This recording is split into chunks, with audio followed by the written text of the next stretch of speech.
flexibility. Great day to be a member of Rotary. We ask that you silence your phone and conversations, and if you're attending on Zoom, we welcome you also and ask that you mute yourself. My thanks to Tom Rainey and his minions today for being greeters. A lot of people want their full badges, so that's encouraging. I would like to invite Ron Patrick up to lead our pledge and prayer.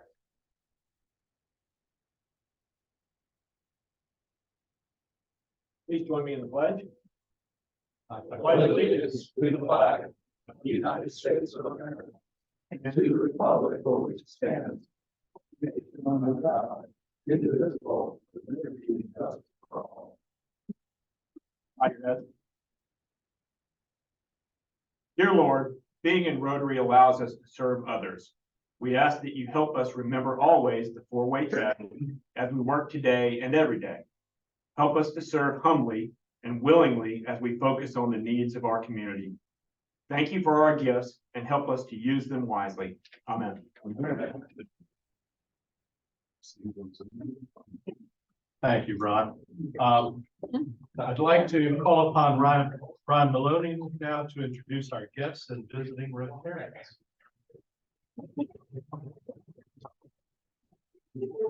Good afternoon. Do we have any visiting Rotarians? All right, I'll head to the guests. Les Loggins, do you have a guest? Yeah, my guest today is Pete Morgan. Pete is with iHeartMedia. He's relatively new to Jacksonville. He's been with the iHeart radio stations in Florida and Carolina. And he's also been in several of the Rotary clubs, and he's Paul Harris stuff.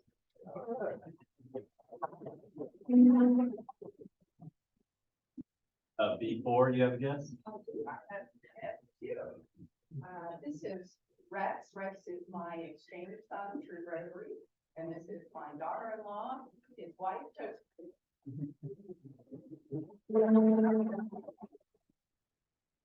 Tom Rainey, do you have a guest? And Stringer with the RAW plan is back with us today.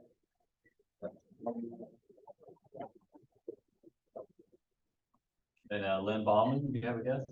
You was at our last meeting, and this is a corporate finance professional. And I have a student with that, who is an operations director in a local franchise company, and she was at our social.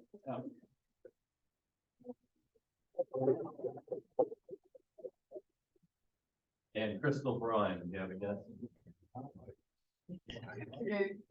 Jan Richardson here today with us. She's the state planning attorney at Mark Stray, and her husband was a very active Rotarian when they lived in Tennessee, and he made her a Paul Harris Fellow.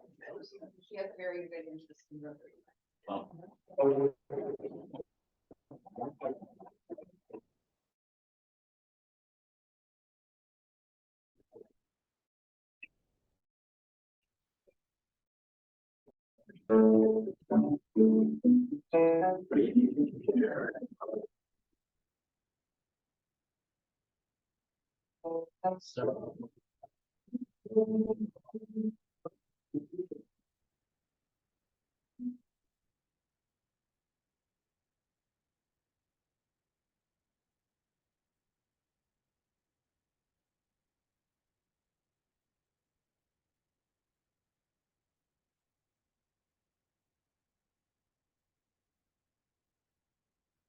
And thank you, Ron. Appreciate that very much.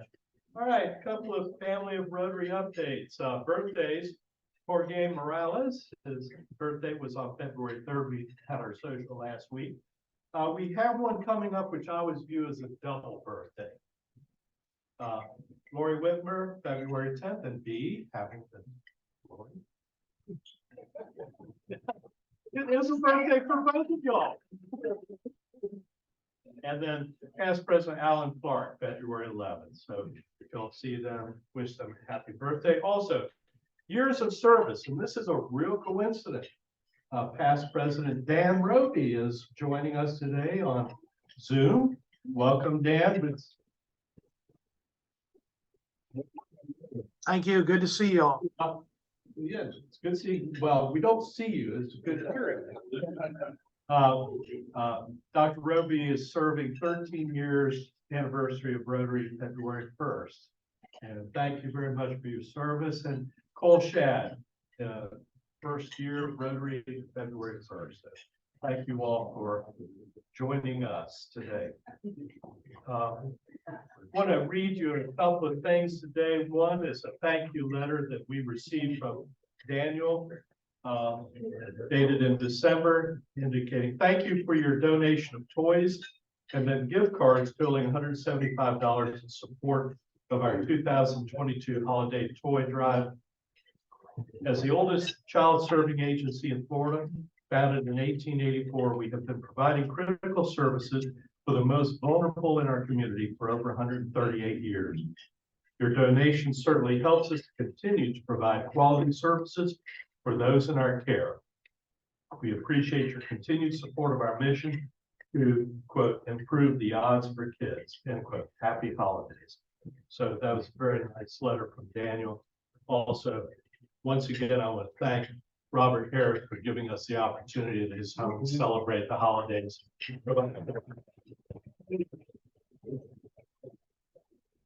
All right.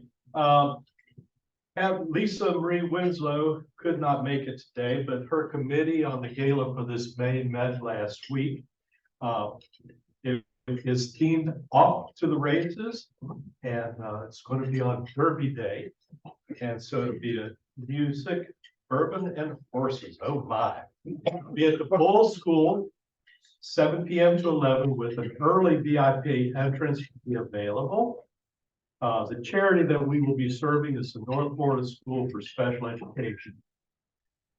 Each member will be responsible for 2 tickets, and at the same ticket price as last year, $200 per ticket. Certainly, we would encourage you to invite friends, families, strangers to join us and buy a ticket for them also. There will be a flyer out, and ticket sale will open soon. All right, let me recognize Mr. Traer for a Paul Harris moment. Awesome.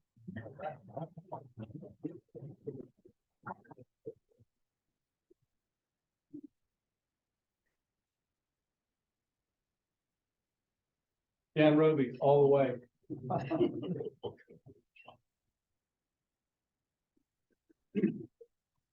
Good. Last week we talked about the expansion of Rotary initially to the West Coast.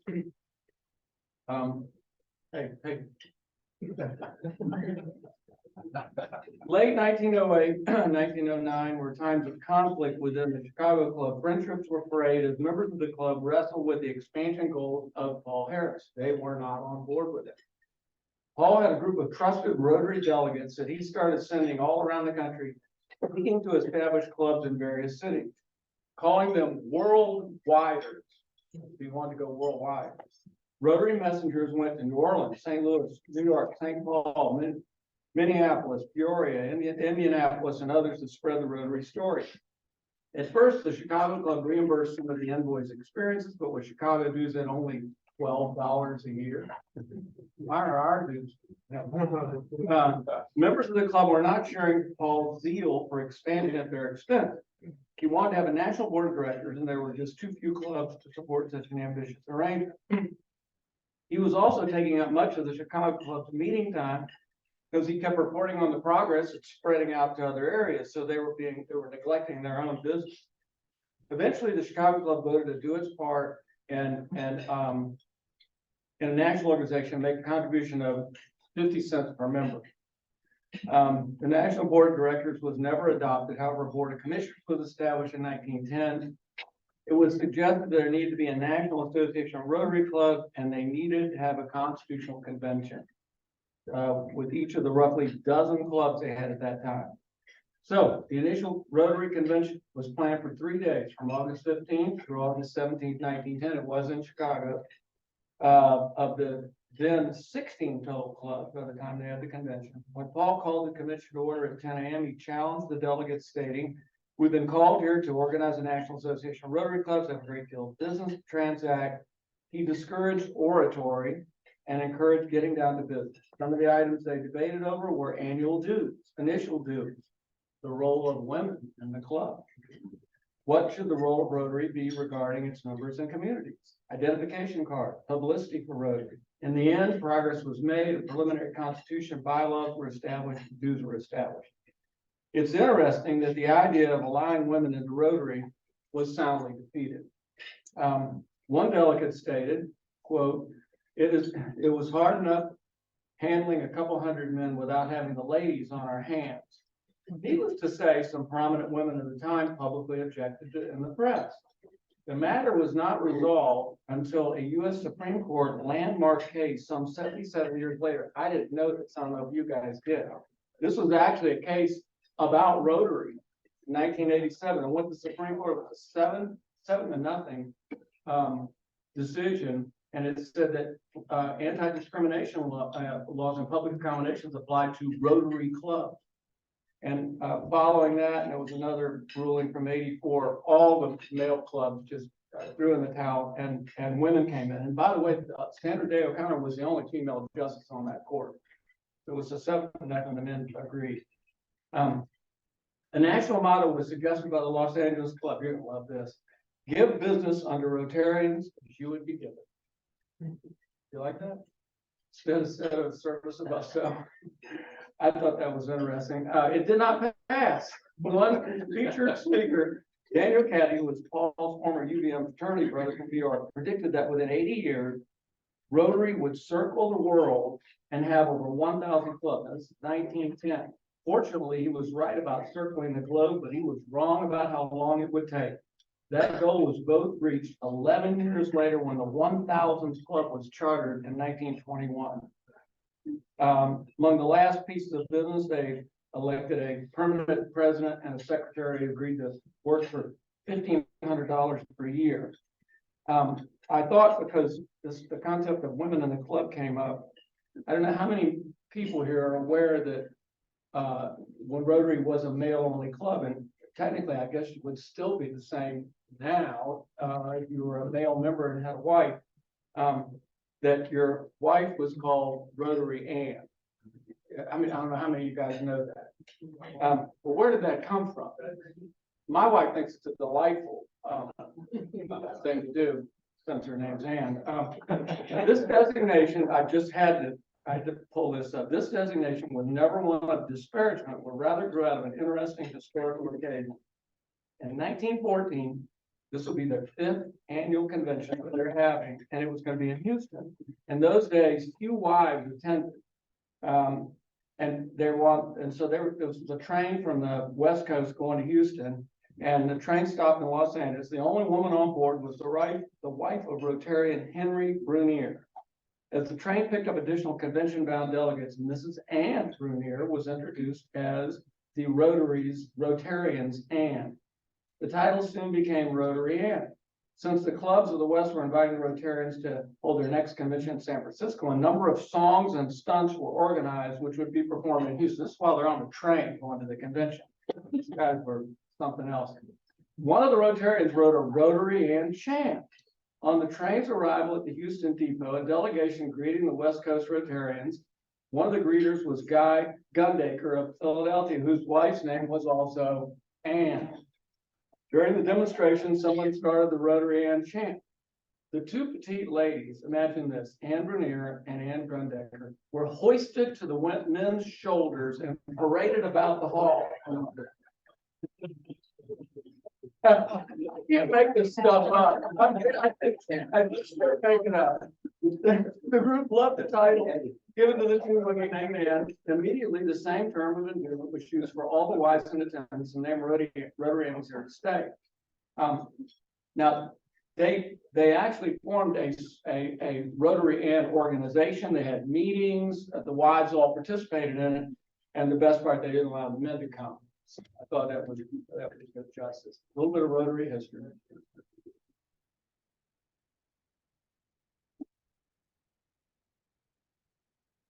Thank you, Bill. Some reason I think adult beverages maybe. Some of those train routes. Just want to thank everybody who showed up at the social last week. For those of you who were there, I think it was a great time. Good time was had by all. And I think it's a great opportunity to have fellowship at a depth that we cannot enjoy necessarily at a formal meeting. So we'll keep those up. All right, I want to recognize Ed Vaughn here for $50. Okay.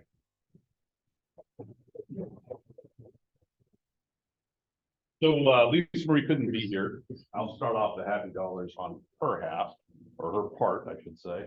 Her daughter is 16 today.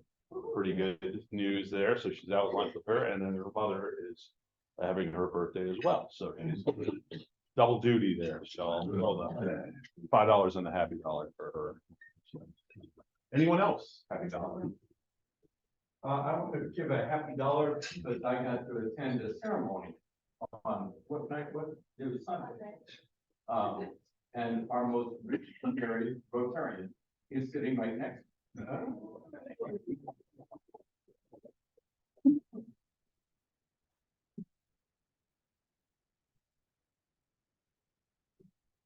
Putting in the traditional happy dollar because we're spending in the club now, we like to pull out things like 20s. So I have to count about that. Then her next time. So that had to be here before. Take your time. Take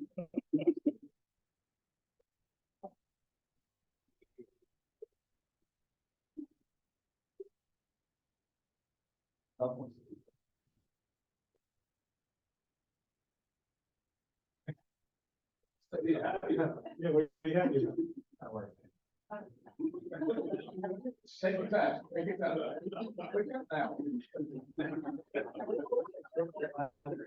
Now.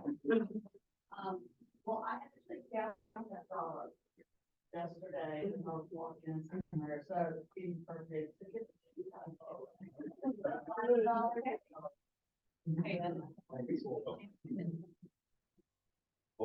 Yeah, so I am coaching a volleyball team, 14 at a club, and won our first game this weekend.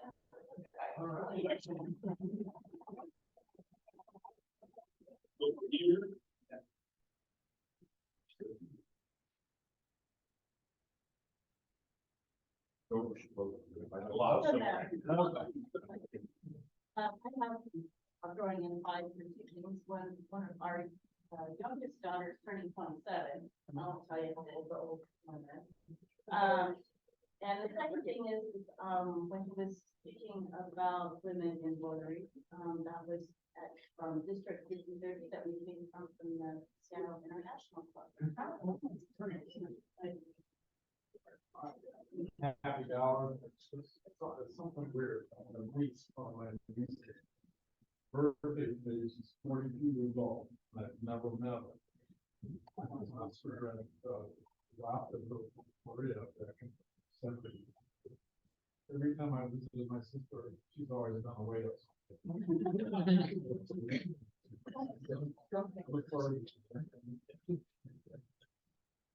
Yeah, that happens to me a lot when I go to visit people. They're all white. That's my happy dollars. I thank you for all the women in this club, and especially women for putting up with men.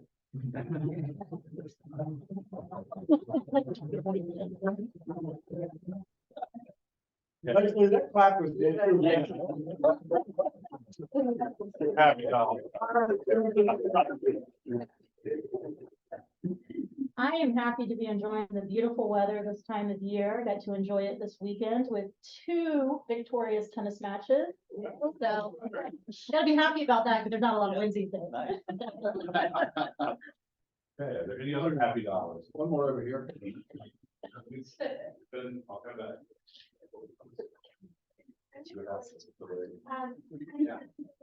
My oldest daughter is engaged.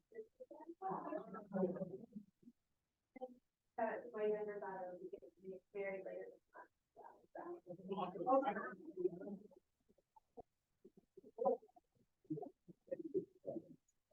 Okay.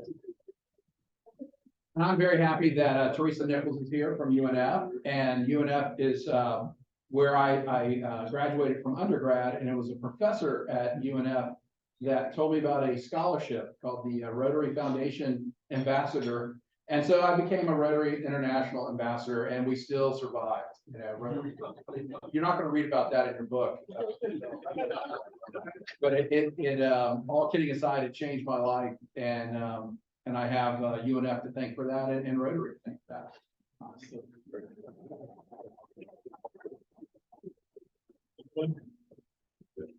Thank you very much.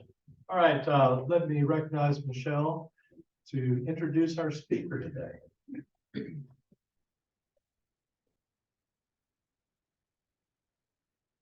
If there's one thing we've learned, or at least I've learned to do at this point in our careers, pivot on a moment's notice. And this is what we had to do this week. So as you all saw in the newsletter, Moaz Lamayan, the new president at UNF, was scheduled to speak today and was in the middle of a tennis match on Saturday when he sends me a text, and he sends his deepest regrets and apologies. There was a last minute announcement with City Hall today that he needed to be present for, but he told me he was sending an upgrade in his place. And so Teresa Nichols was kind enough at a moment's notice yesterday to accept our invitation to speak here today. Teresa joined the University of North Florida in 2015, and she oversees the university development and alumni engagement. And she works closely alongside colleagues and community supporters to develop partnerships and to raise critical funds to support the university. Before joining UNF, Teresa served as the Principal Gifts Director of Development at the First Tee, and she was the manager of the Major Gifts team at the Wounded Warrior Project. And before working in philanthropy, she had her career as a mortgage banker with SunTrust, Wells Fargo, and GMAC Mortgage. She also earned her undergraduate degree from the University of North Florida. So thank you, Teresa, for joining us today, and please welcome Teresa Nichols.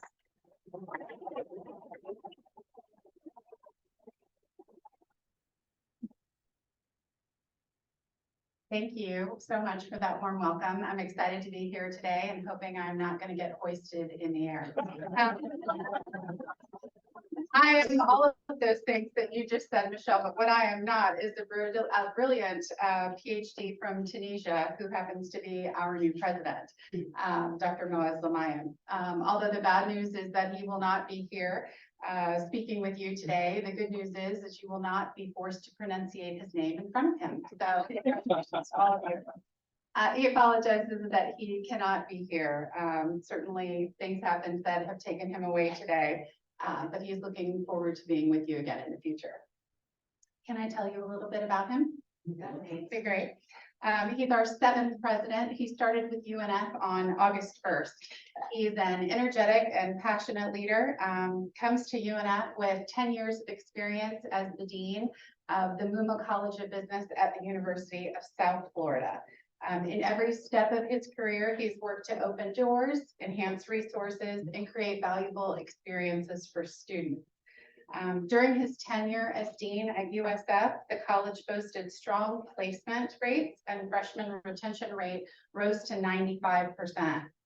Working with his team, he enhanced the college's profile, raising more than $126 million in private donations.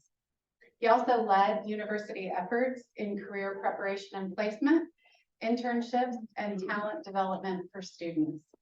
He's lived on 4 continents, and he's really thankful for the warm welcome that he's received in Jacksonville. His vision is to make UNF the destination of choice, for UNF to become a magnet for students, for parents, for donors, for community partnerships. We're embracing his vision, and I look forward to introducing you to Moaz in the future. And Jason, you stole a bit of my thunder, but I was going to ask this crowd if they knew they were joined by another UNF president in the audience today. Your fellow, of course, Rotarian Jason Burnett served as UNF's student government president way back in 1984. Just say last century. When Reagan was in office. When the #1 song on the radio was "When the Doves Cry" by Prince. When the most popular TV shows were Dallas and Dynasty. Basically when dinosaurs roamed the earth.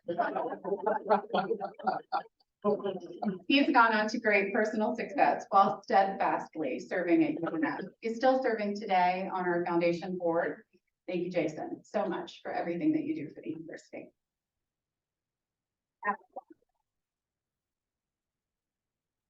I'm thrilled to be here for our president today. It's certainly an exciting time at the University of North Florida. UNF is one of 12 schools in the Florida that make up the state university system. That's the #1 ranked higher education system by US News and World Report for the 5th year in a row. UNF is also one of the 12 schools in Florida that help make our state the least expensive for higher education in the country.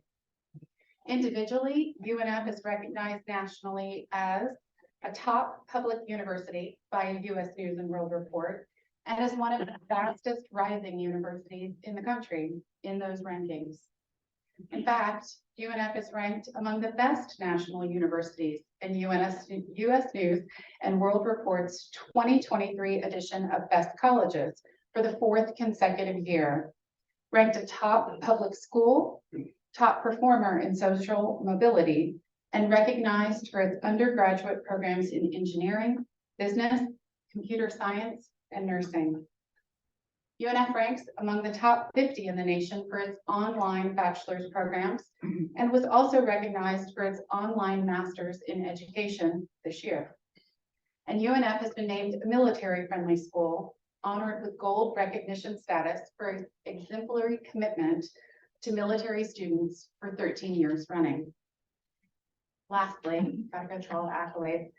UNF has increased 12 spots over last year's ranking in the National Science Foundation's annual HERD report, based on research and development expenditures of almost $16 million. UNF's new position reflects a jump of over 120 places in the ranking since 2014, and we're just getting started. You may know that UNF recently celebrated our 50th anniversary. We've graduated over 100,000 alumni in the last 50 years, and over 60% of them live and work right here in Jacksonville in our region, and over 80% live and work in Florida. That makes UNF a great return on investment, as our graduates stay in our region, driving our economy and contributing to our community. As we look towards our future, I'm pleased to share that from 2015 to 2020, UNF increased both in size and the diversity of its freshman class at the highest rate in the United States. We currently have over 17,000 students served by nearly 700 full-time faculty. And this year, UNF welcomed its largest freshman class ever, 3,046 students. 36% of those students are first generation, meaning they're the first person in their families to go to college. Pretty terrific. We're proud to be a magnet for first generation students, and it's an enormous responsibility because first generation students don't have families to look to for guidance about college, affording college, navigating things like complex schedules. It's our faculty, our staff, and their fellow students who become their families for first gen students. The support and wraparound services needed to ensure that first gen students are successful, are expansive, and expensive, but so incredibly worth it. UNF is truly changing lives with the power of higher education. I know it's a lot of numbers to take in, but the one I'd like us to focus on is our student to faculty ratio, which remains 19:1. That means small class sizes, individualized attention, personal relationships with faculty, research opportunities for undergraduate students that are the norm, not the exception, and classes taught by PhDs and industry experienced adjuncts. UNF offers colleges of distinction in arts and sciences, business, education, health, computing, engineering, and construction, with 52 undergraduate degree programs, 25 graduate degree programs, and 3 doctoral programs. And there are a few points of pride. I'm sure you're not surprised, but I'd like to share with you. UNF's College of Education and Human Services was recently awarded the largest grant in school history to address our critical teacher shortage, a $7 million U.S. Department of Education grant called Project PREP, partnering to renew educator pipeline with Clay County District Schools. In September, the Brooks College of Health hosted its inaugural healthcare symposium entitled Challenges in a Changing Environment, bringing together thought leaders throughout Jacksonville and Northeast Florida to address the healthcare challenges in our community. The Coggin College of Business launched the Crowley Center for Transportation and Logistics, a game changer for our TNL students. And the university received a congressional appropriation to fund an additional 12 Bloomberg terminals to support that center. UNF and HCA Healthcare, a leading operator of healthcare facilities in Florida, opened the HCA Healthcare Center for Clinical Advancement at UNF, a fully interdisciplinary simulation center that provides quality, hands-on training with state-of-the-art equipment for our nursing students. And the Brooks College of Health School of Nursing was awarded the most innovative curriculum, ranking in the top 10 of best online accelerated RN to BSN nursing programs. The College of Computing, Engineering, and Construction has yet again received a 100% placement rate for its graduates, years in a row. And lastly, the UNF Meals on Wheels program, a program in partnership with local hospitals that repackages reclaimed food, adding fresh fruits and vegetables to serve seniors on the wait list for Meals on Wheels, is happening in our community. This is a tremendous example of the university partnering with industry to meet a community need. Meals on Wings is run by student and staff volunteers who recently celebrated delivery of more than 100,000 meals to homebound seniors right here in Jacksonville. It's amazing.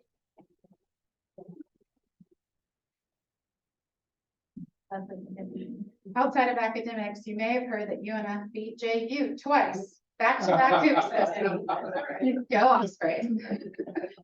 Even more impressive, our student athletes have an average GPA of 3.53 for this past fall, and the average has been over 3.0 for 23 straight semesters. Want to know more? Thank you. UNF is incredibly efficient with our resources. What does that mean? Well, if you take UNF's annual budget and you divide it by the number of students that we graduate each year, you get a number that makes us the 6th most efficient public university in the United States. That's impressive on one hand. Sixth most efficient, say it quickly. But it's also a euphemism for being critically underfunded. UNF has done a lot with a little for a long time. And this stat and our results are leading us to ask our state legislators for the largest legislative budget request in UNF's history to help us strategically grow, to help us continue to meet the education needs of our community, and to continue providing a pipeline of talent needed for our business community. So how can you help? You're Rotarians, right? How can you help? Join us. I encourage you to visit the university if you haven't been in a long time.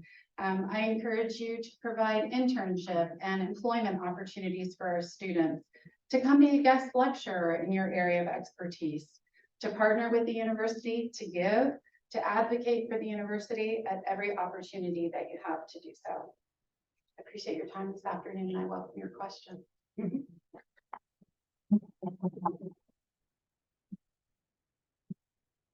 1974 graduate, this was prior to dinosaurs. I specialized in treating from primordial soup. And I had one college professor I would know with his first and last name were the same word, Joseph. I know it well. And when they decided on the mascot, I believe it was between an osprey and a sea cow. It was An armadillo, actually an armadillo.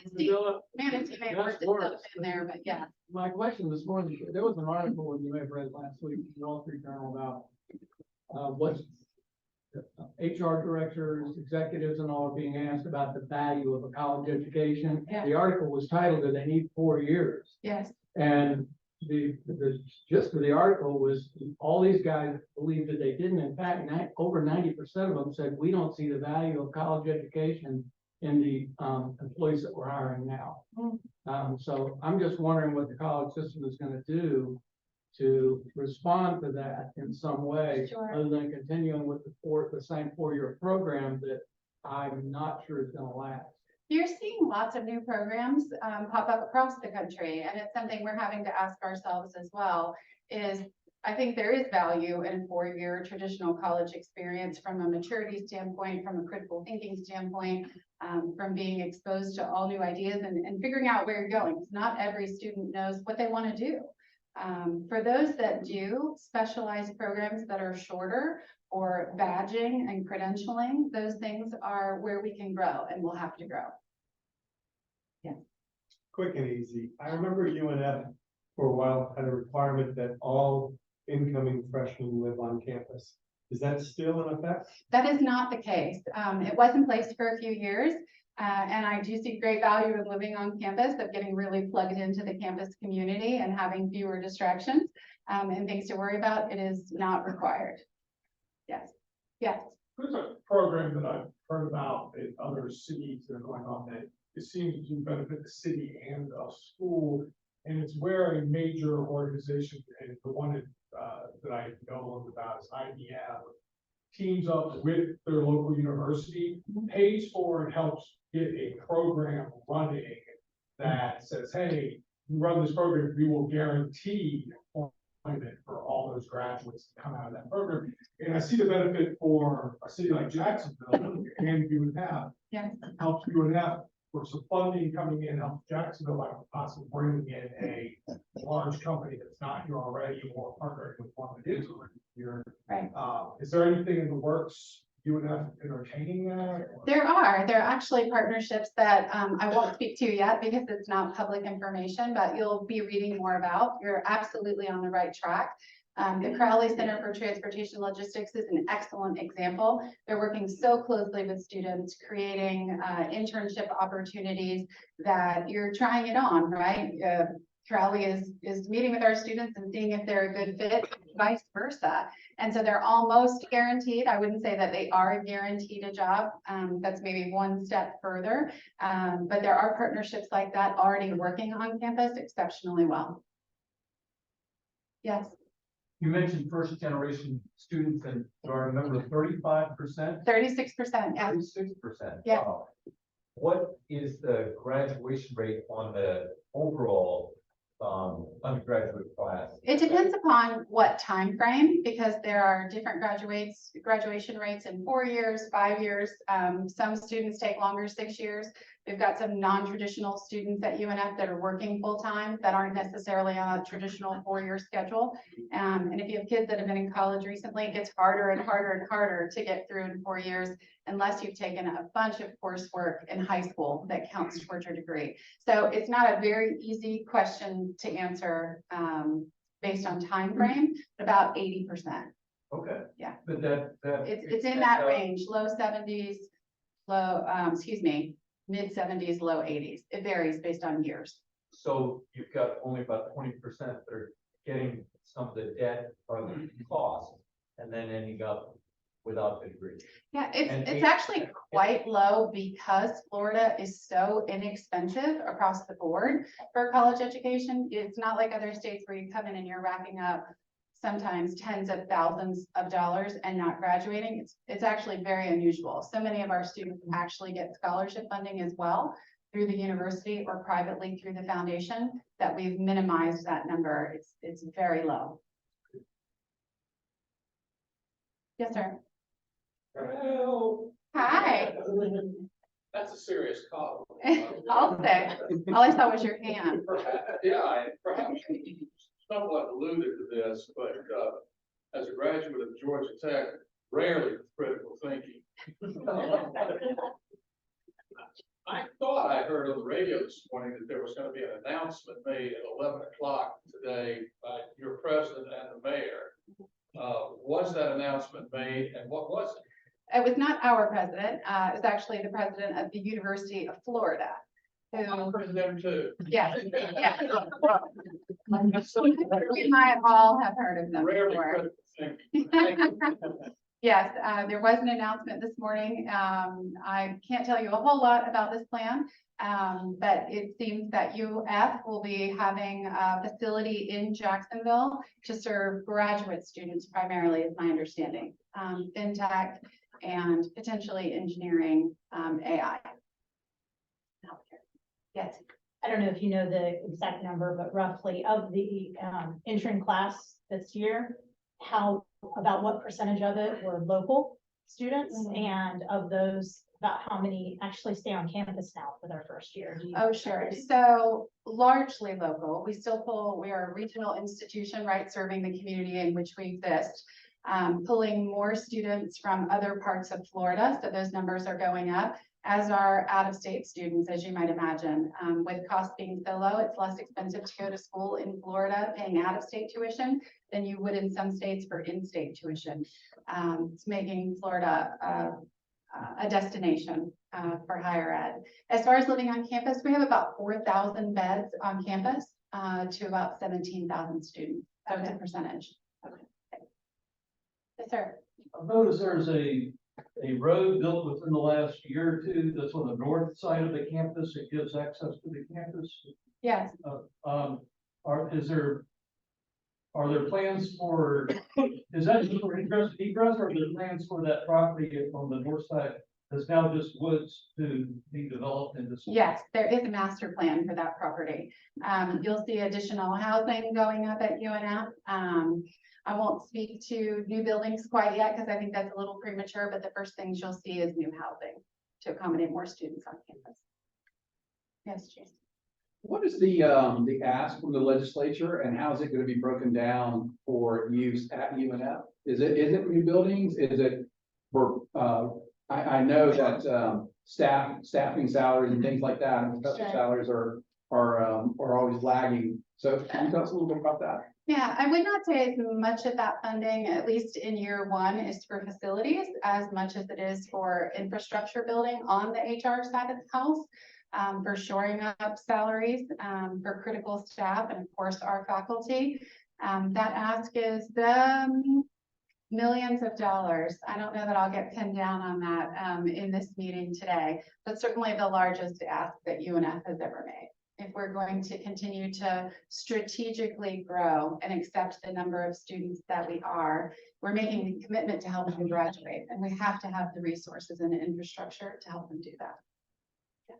You mentioned strategic growth, but where does UNF sort of see its ideal fit size? Man, it's, I know UCF now has got like more students than UNF. Yeah. So I mean, where do you guys Yeah. see yourself fitting in that spectrum? So at about 17,000 students, we have not grown at the same rate that Jacksonville has grown, which has been exponential. I'm sure you all know that.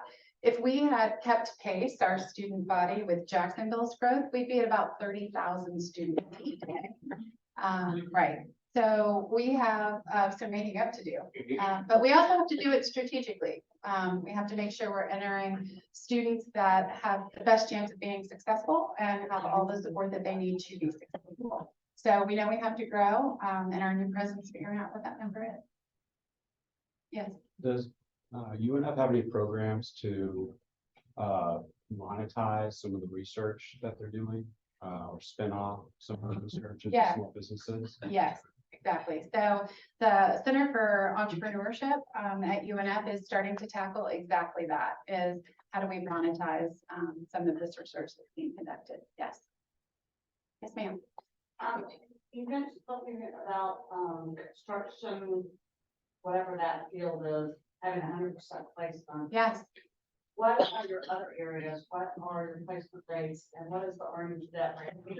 So I love this question. I'm not trying to answer your journey to debt ratio.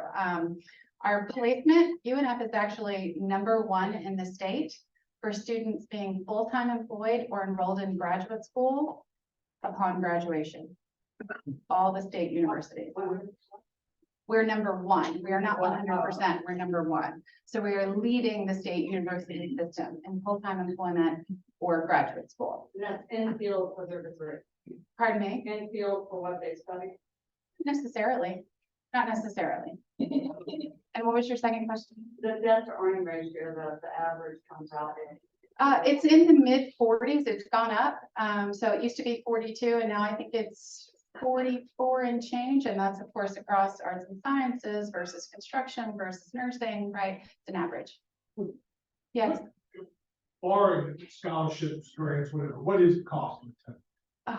That's hard to answer because it's different for every student. Cost of attendance is a little bit different for every student. If you're just talking flat tuition, full-time student is about $6,000 a year. Yes. One of the differentiators between universities, in my mind anyway, are courses of study. Yes. And there's been a lot written and talked about lately about courses of study across all levels of education. Yes. So what level do you have control over what's taught? Is that at the dean level, or what level does that have to be escalated to the president level, then the board of regents or DOE? I mean, how much leeway do you have to actually set your own course offerings? Quite a bit. Quite a bit. You still have to fit, of course, within the guidelines and policies of the Board of Governors and our own Board of Trustees at the university. I think there's great flexibility there. You're seeing some contraction in certain areas that we're certainly all adhering to. Ultimately, our provost is responsible for what is taught at the university, and it trickles down to the dean level through chairs, right? So meeting the needs of our students in the degrees that are most popular, certainly focusing on areas of STEM, fintech, nursing, healthcare, all of the verticals that you might imagine, transportation and logistics in Jacksonville. Do you see expansion of any of your offerings into certain areas that you don't currently serve? Absolutely. So you'll see 2 new degrees come online in the fall of next year in fintech, an undergraduate degree, and then a concentration in degrees come online in advanced manufacturing. A master's degree was added in transportation and logistics about 18 months ago. The accelerated nursing program, critically need nurses. And so, yes, quite a few. Yes. I've just noticed from watching TV, so many universities have come out with just their online Oh, yes. degree programs. Yes. Is UNF doing that? Yes. Want to do that? Yes. And you may have missed it because there were so many accolades that I shared. That we were just recognized as having one of the top 50 online programs in the country. Yeah. Certainly a demand from students there. Rapid fire. This was terrific. Thank you so much.